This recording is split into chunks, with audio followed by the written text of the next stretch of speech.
So Donald Trump's new Postmaster General wants to slow down the mail. Let's talk about why we can't let that happen. Because justice matters.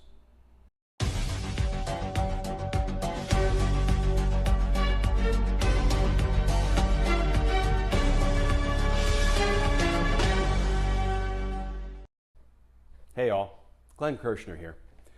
So Donald Trump is at it again in his continued efforts to deconstruct our federal government.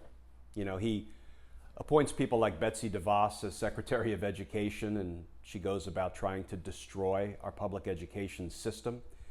He appoints guys like Andrew Wheeler, a former coal industry lobbyist, to head up the EPA, and Wheeler goes about trying to destroy our environment. He appoints a guy like Bill Barr as the Attorney General, and Barr then, strangles the life out of the rule of law.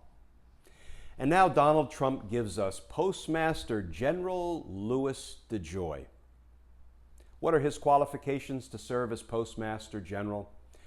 Well, he doesn't have a single day of public service under his belt. He was a businessman.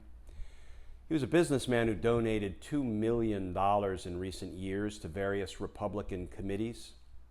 And in recent months, he donated $360,000 to the campaign to re-elect Donald Trump. Over the past 20 years, every Postmaster General has had prior Postal Service experience to their credit. Louis DeJoy has none. His only qualification seems to be his checkbook. So, as kids growing up, we all heard the Postal Service motto, right? We heard the whole neither snow nor rain nor heat nor gloom of night stays these couriers from the swift completion of their appointed rounds. But Louis DeJoy begs to differ. What we have seen in recent days is reporting like this from the Washington Post. Postal Service memos detail difficult changes, including slower mail delivery. And this also from the Post. Postal Service backlog sparks worries that ballot delivery could be delayed in November. And then this reporting from Fortune magazine. Headline: Trump-backed Postmaster General plans to slow mail delivery. And some of what's in the Fortune magazine article is really disturbing. But first, consider this. 20% of mail delivery is accomplished by postal workers who are on overtime. They're working overtime, 20%. So with that in mind, Fortune magazine investigative journalists reviewed some internal Postal Service documents under Postmaster General Louis DeJoy, and here's some of what they learned. Overtime for postal workers will be eliminated. Wait a minute. If 20% of the mail is delivered while postal workers are on overtime, you eliminate overtime, and I'm no mathematician. That tells me 20% of the mail ain't going to get delivered. The article continues. If the plants run late, they will keep the mail for the next day. If we cannot deliver all of the mail due to call-offs or shortages of people, and you have no other help, the mail will not go out.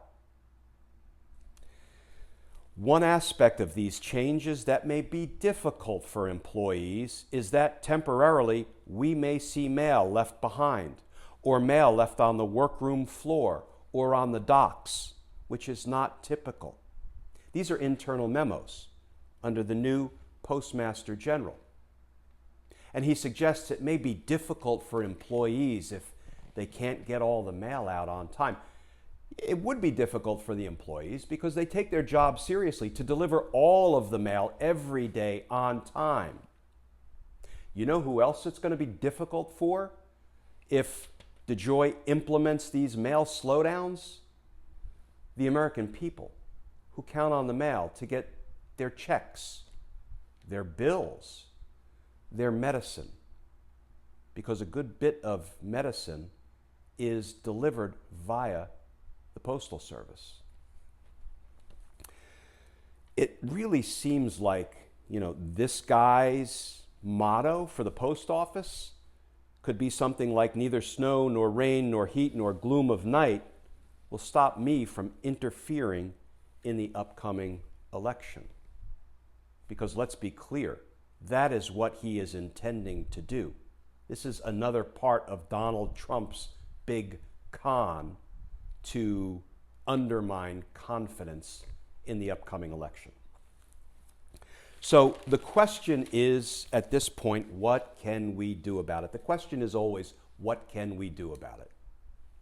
Well, I don't know, maybe Jeff Bezos, the owner of Amazon, can root around in his couch cushions and come up with a few extra $1 billion to throw at the post office.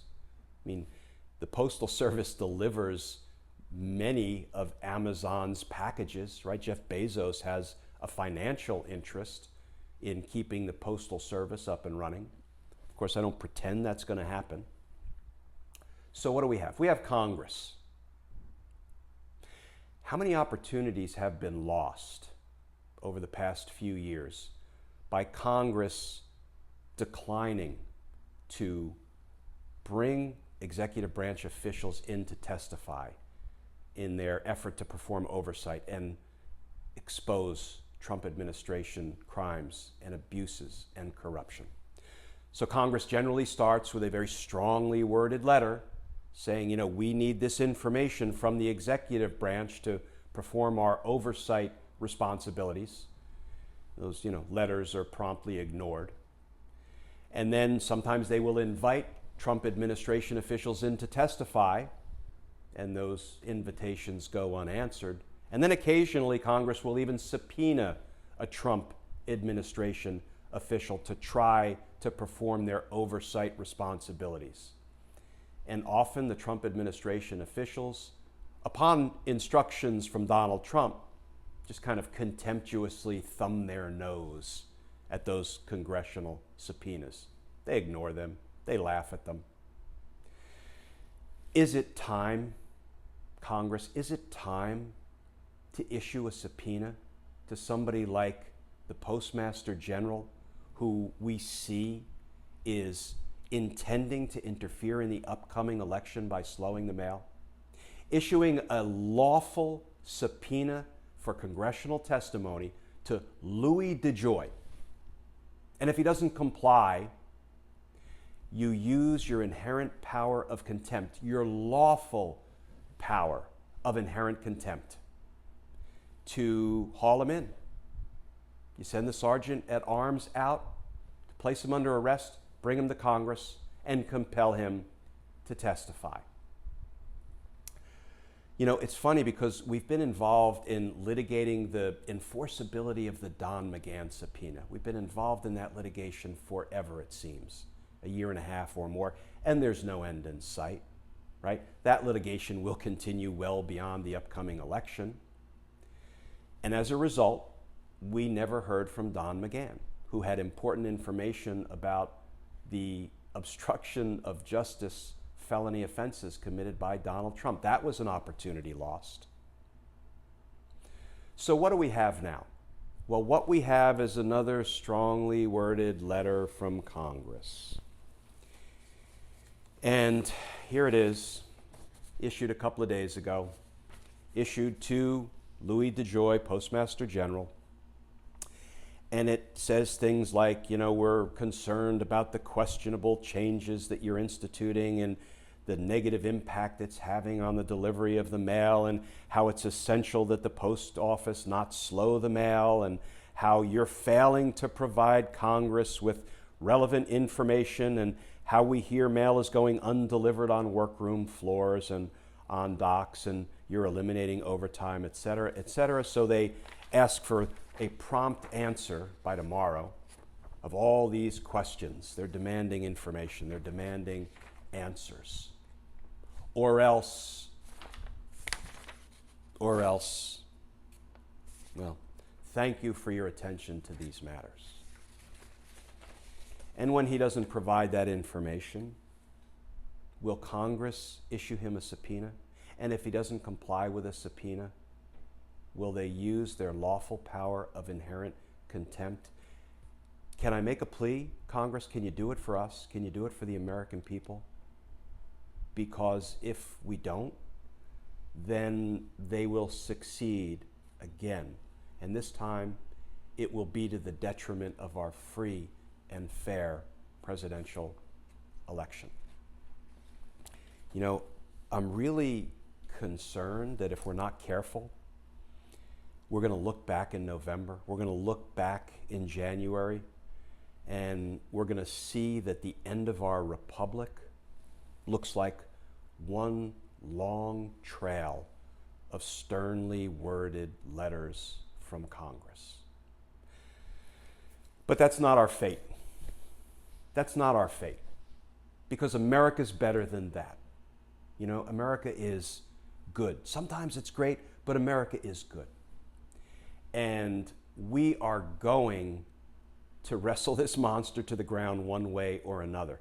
The one way we know we can do it, even if we never hear one word of sworn testimony from Louis DeJoy, the one way we know we can do it is to get to the polls. They may slow down the mail. So there are jurisdictions, there are states putting mechanisms in place to have drop boxes. And so we've got to get to the polls in massive numbers. We've got to get to the drop boxes with our ballots that otherwise we might have mailed in. And we've got to vote in numbers too big to rig. And we've got to get our friends to the polls and our families to the polls and our neighbors to the polls. And I keep saying, if a stranger needs a ride to the polls, give them a ride, because by the time you get to the poll, you've made a new friend. I know I'm putting up notices on the bulletin boards in my local grocery store. Hey, if you need a ride to the polls, we are better than this, and it's not going to be our fate that we're going to let the Louis DeJoys and the Betsy DeVosses and the Andrew Wheelers and the Bill Barrs and the Mike Pompeos and the Donald Trumps lead us to the end of our republic. Folks, as always, please stay safe. And I look forward to talking with you all again tomorrow.